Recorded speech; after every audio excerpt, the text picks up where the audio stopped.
Hello, so if you're watching this video, you probably have one of my DIY kits. In that kit, you should have a few bags of icing. If it's separated, and even if it hasn't, it's a good idea to just go ahead and give it a good smush to make sure that all of that icing is well blended. Sometimes the sugar can separate out a bit.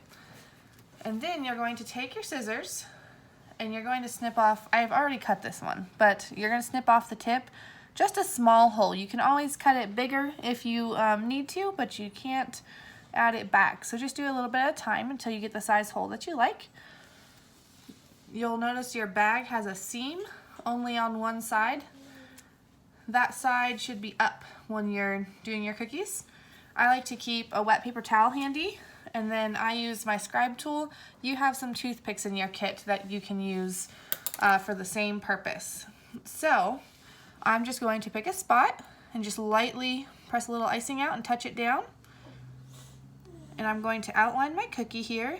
We've got the ghost. And you can make these any color you want. So feel free to mix and match however you'd like.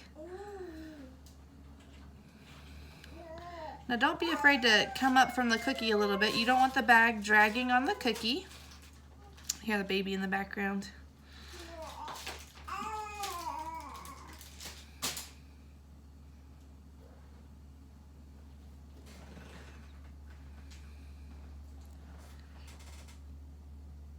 And once you're all the way around the cookie, you kind of touch down to close it off.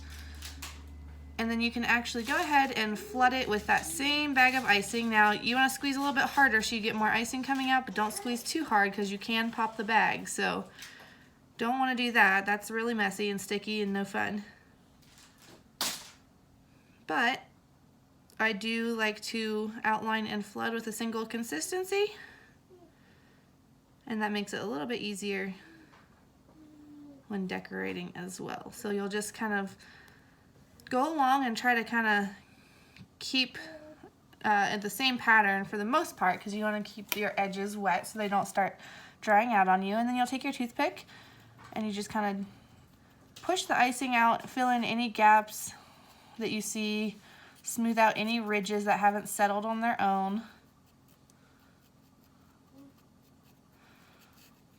All right, and if you want, you can really carefully, so you don't grab it by the icing, pick it up and give it a gentle shake, and a few taps on bottom.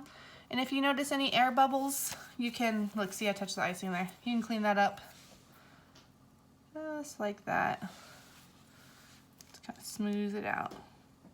Sometimes it's hard. I like to flood my cookies all the way to the edge, so sometimes it's hard to grab them without touching them. If you see any air bubbles, you kind of stick your toothpick in there and drag sideways and pop them. I don't see any, so I'm going to grab my black, and I'm just going to put a couple little dots for the eyes, and I'm going to do a circle mouth here. Now my black icing is a little bit thicker than what you have in your kit, so yours will probably settle in on itself. I'm just going to give mine a little help. And then the longest part, wait for it to dry. So I would let it dry overnight, at the minimum 8 to 10 hours. If you want to wait till it just kind of crusts over, you'll be able to see it kind of gets hard looking, but it's not totally dry. And if you wanted to add other details on top, you could. I will probably outline this ghost in black once the top coat crusts over. And other than that, that is it. You've got some sprinkles you can throw on there if you want, and enjoy the cookie. I hope you had fun.